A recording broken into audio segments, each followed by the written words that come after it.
7వ అధ్యాయము. మీరు తీర్పు తీర్చకుడి, అప్పుడు మిమ్మును గూర్చి తీర్పు తీర్చబడదు. మీరు తీర్చు తీర్పు చొప్పునని మిమ్మును గూర్చియు తీర్పు తీర్చబడును. మీరు కొలుచు కొలత చొప్పునని మీకును కొలువబడును. నీ కంటిలోనున్న దూలము నెంచక నీ సహోదరుని కంటిలోనున్న నలుసును చూచుట ఏలా? నీ కంటిలో దూలముండగా నీవు నీ సహోదరుని చూచి నీ కంటిలోనున్న నలుసును తీసివేయనిమ్మని చెప్పనేలా? వేషధారి, మొదట నీ కంటిలోనున్న దూలమును తీసివేసికొనుము.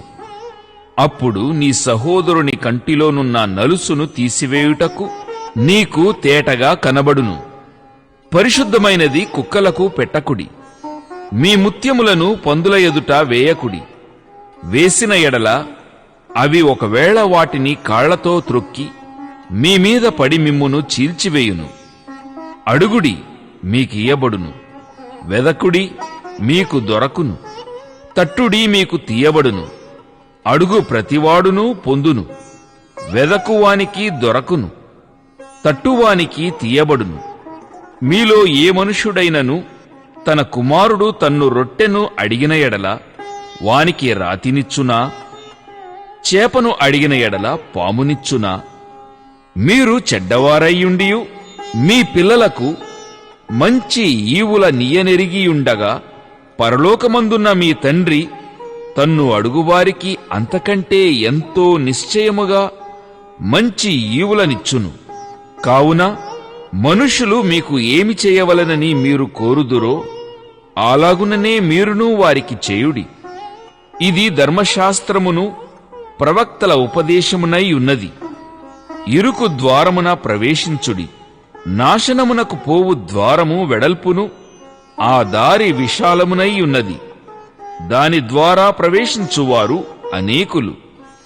జీవమునకు పోవు ద్వారము ఇరుకును, ఆ దారి సంకుచితమునై ఉన్నది. దాని కనుగొనువారు కొందరే. అబద్ధ ప్రవక్తలను గూర్చి జాగ్రత్తపడుడి. వారు గొర్రెల చర్మములు వేసికొని మీ యొద్దకు వత్తురు కాని లోపల వారు క్రూరమైన తోడేళ్లు. వారి ఫలముల వలన మీరు వారిని తెలిసికొందురు. ముండ్ల పొదలలో ద్రాక్ష పండ్లనైనను పల్లేరు చెట్లను అంజూరపు పండ్లనైనను కోయుదురా? అలాగుననే ప్రతి మంచి చెట్టు మంచి ఫలములు ఫలించును. పనికిమాలిన చెట్టు కాని ఫలములు ఫలించును. మంచి చెట్లు కాని ఫలములు ఫలింపనేరదు.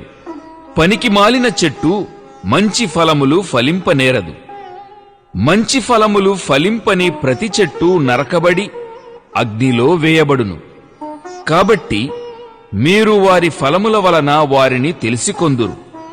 ప్రభువా, ప్రభువా అని నన్ను పిలుచు ప్రతివాడును పరలోక రాజ్యములో ప్రవేశింపడుగాని పరలోకమందున నా తండ్రి చిత్తప్రకారము చేయువాడే ప్రవేశించును.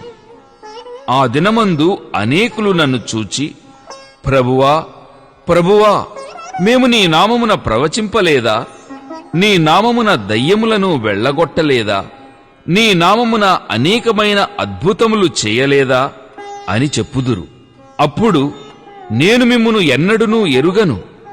అక్రమము చేయువారలారా, నా యొద్ద నుండి పొండని వారితో చెప్పుదును.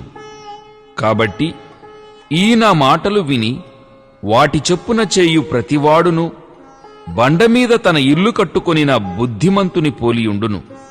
వాన కురిసెను, వరదలు వచ్చెను, గాలి విసిరి ఆ ఇంటి మీద కొట్టెను గాని దాని పునాది బండమీద వేయబడెను గనుక అది పడలేదు.